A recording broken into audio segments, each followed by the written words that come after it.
भारत के पहले प्रधानमंत्री जवाहरलाल नेहरू का जीवन संघर्ष, सपनों और देशभक्ति से भरा हुआ था।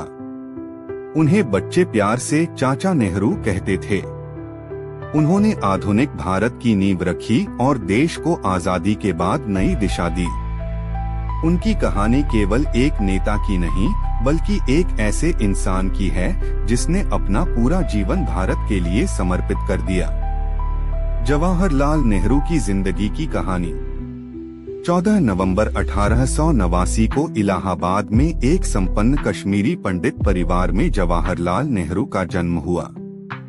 उनके पिता मोतीलाल नेहरू एक प्रसिद्ध वकील थे और माता स्वरूप रानी बहुत ही शांत और धार्मिक स्वभाव की थीं। नेहरू जी बचपन से ही बहुत बुद्धिमान और जिज्ञासु थे। घर में उन्हें अंग्रेजी शिक्षा मिली और बाद में पढ़ाई के लिए इंग्लैंड भेजा गया। उन्होंने इंग्लैंड के हैरो स्कूल और फिर कैम्ब्रिज यूनिवर्सिटी में पढ़ाई की। इसके बाद उन्होंने कानून की पढ़ाई पूरी की और बैरिस्टर बन गए। विदेश में रहने के दौरान उन्होंने दुनिया की राजनीति और स्वतंत्रता आंदोलनों को करीब से देखा। वहीं से उनके मन में भारत को आजाद कराने का सपना पैदा हुआ। भारत लौटने के बाद उन्होंने वकालत शुरू की, लेकिन उनका मन अदालतों से ज्यादा देश की हालत देखकर दुखी रहता था। उस समय भारत पर अंग्रेजों का शासन था। गरीबों पर अत्याचार हो रहे थे और देश गुलामी की जंजीरों में जकड़ा हुआ था। इसी दौरान उनकी मुलाकात महात्मा गांधी से हुई। गांधी जी के विचारों ने नेहरू जी की जिंदगी बदल दी। नेहरू जी ने आजादी की लड़ाई में पूरी ताकत से हिस्सा लेना शुरू कर दिया। उन्होंने अंग्रेजों के खिलाफ कई आंदोलनों में भाग लिया। असहयोग आंदोलन, नमक सत्याग्रह और भारत छोड़ो आंदोलन में वे हमेशा सबसे आगे रहे। उनकी जोशीली भाषण शैली युवाओं को बहुत प्रेरित करती थी। अंग्रेज सरकार उनसे डरने लगी थी। आजादी की लड़ाई के दौरान नेहरू जी को कई बार जेल जाना पड़ा।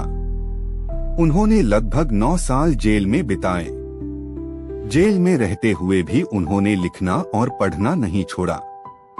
वहीं उन्होंने कई प्रसिद्ध किताबें लिखीं, जिनमें डिस्कवरी ऑफ इंडिया और ग्लिम्प्सेस ऑफ वर्ल्ड हिस्ट्री बहुत प्रसिद्ध हैं। इन किताबों में उन्होंने भारत के इतिहास और दुनिया की सभ्यताओं के बारे में लिखा। नेहरू उनके कार्यकाल में IIT, बड़े बांध और कई सरकारी उद्योग स्थापित हुए। उन्होंने पंचवर्षीय योजनाओं की शुरुआत की ताकि देश का विकास योजनाबद्ध तरीके से हो सके। वे लोकतंत्र और धर्मनिरपेक्षता के मजबूत समर्थक थे। उनका सपना था कि भारत ऐसा देश बने जहां सभी धर्म और जाति के लोग मिलजुल कर रहें। बच्चों से उनका विशेष लगाव था। वे हमेशा बच्चों के बीच खुश रहते थे। बच्चे उन्हें चाचा नेहरू कहकर बुलाते थे। इसी कारण हर साल 14 नवंबर को भारत में बाल दिवस मनाया जाता है। हालांकि उनके जीवन में कठिनाइयां भी कम नहीं थीं। 1962 में भारत और चीन के बीच युद्ध हुआ, जिसमें भारत को नुकसान उठाना पड़ा। इस घटना ने नेहरू जी को गहरा दुख पहुंचाया। उनकी सेहत लगातार कमजोर होने लगी।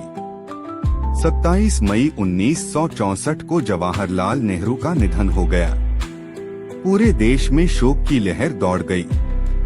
लोग रो पड़े क्योंकि उन्होंने केवल एक प्रधानमंत्री नहीं, बल्कि देश का मार्गदर्शक खो दिया था।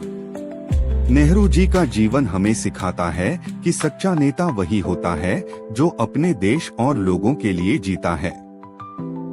उन्होंने अपना सुख, आराम और निजी जिंदगी सब कुछ भारत के नाम कर दिया। आज भी उन्हें आधुनिक भारत के निर्माता के रूप में याद किया जाता है।